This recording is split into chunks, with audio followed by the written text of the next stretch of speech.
बिहार में जबरदस्त कड़ाके की ठंड पड़ रही है। कई जिले ऐसे हैं जहां शीतलहरी चल रही है।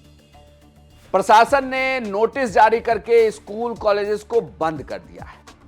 ठंडी इतनी कि लोगों को सूर्य के दर्शन किए हुए कई दिन हो गए। लेकिन इन सबके बीच एक चेहरा है जो आपको लगेगा कि जो लोग ये कह रहे थे चुनाव के दौरान कि नीतीश कुमार अब खत्म हो गए हैं, लेकिन वो सुपर एक्टिव दिखते हैं।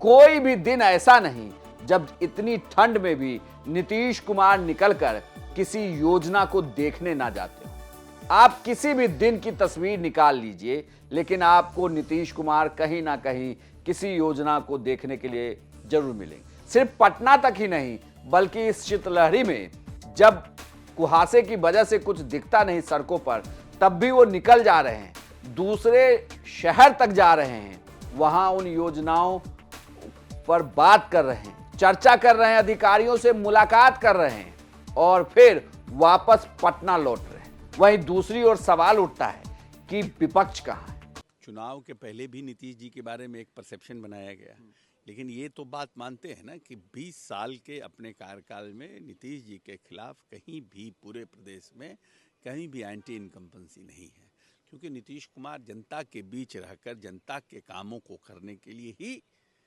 24 घंटा लगे रहते हैं।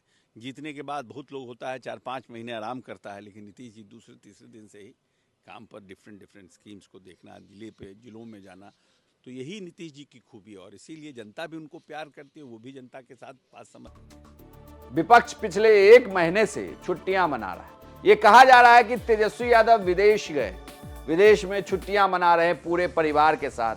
क्रिसमस का वक्त है, नए साल की तैयारी है, तो वो छुट्टी में। चुनाव ऐसे भी हार गए हैं, तो जरूरत क्या है बिहार में। आरजेडी 25 सीटों पर सिमट गई, विधायकों की नाराजगी चल रही है, भाई ने अलग पार्टी बनाई, लगातार मेहनत कर रहे हैं, बहन नाराज होकर परिवार छोड़कर चली गई, लेकिन तेजस्वी यादव फिलहाल छुट्टी मना रहे हैं। और वहीं दूसरी ओर आप देखिए कि 10वीं बार मुख्यमंत्री पद की शपथ लेने के बाद भी नीतीश कुमार लगातार एक्टिव है। जिस तरीके से बिहार में बीजेपी सरकार में हावी हुई है इस बार, लेकिन इन सबके बावजूद भी नीतीश कुमार की सक्रियता से ऐसा होता बिल्कुल भी नहीं दिखता, क्योंकि जेडीयू भी बराबर की भागीदार है इस गठबंधन में। आप देखिए 85 सीटें जेडीयू के पास भी है और नीतीश कुमार की सक्रियता ने बाकी दूसरे तमाम नेताओं को छोटा जरूर कर दिया है। वो दिखता है कि जब मुख्यमंत्री ही फ्रंट से लीड कर रहे हैं, तो फिर दूसरे नेताओं को तो काम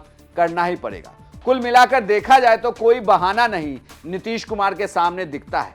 शायद प्रशासनिक अधिकारी भी कह रहे होंगे कि ऐसे मुख्यमंत्री की हर दिन इतनी ठंडी में भी निकल जाते, लेकिन नीतीश कुमार आपको हर दिन सुबह कहीं ना कहीं किसी ना किसी योजनाओं की रूपरेखा तय करने के लिए, उसे देखने के लिए, उसकी जांचने के लिए जरूर बाहर निकलते हैं। ठंड कितनी भी हो, लेकिन नीतीश कुमार पूरी तरीके से एक्टिव है। यही सवाल अब जनता भी पूछ रही है कि ये वही बिहार है जहां सरकार तो पूरी तरफ से एक्टिव है, लेकिन सरकार को जगाने वाली विपक्ष फिलहाल विदेश की यात्रा पे। तो ऐसे में सरकार को रास्ता दिखाएगा कौन? कौन बताएगा कि आप ये गलत काम कर रहे हैं या बिहार में कुछ इस तरीके से गलत हो रहा है? इसे बताने वाला जब विपक्ष ही ना हो, तो फिर आवाज उठाएगा कौन?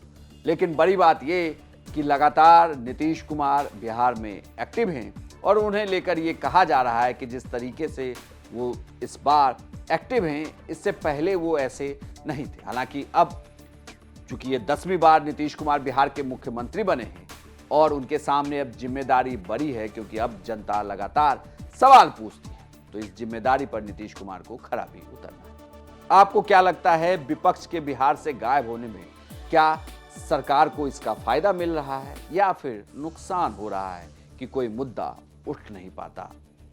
आप अपनी राय हमें कमेंट बॉक्स में लिखकर बताएं और बिहार की तमाम खबरों के लिए आप देखते रहिए सिर्फ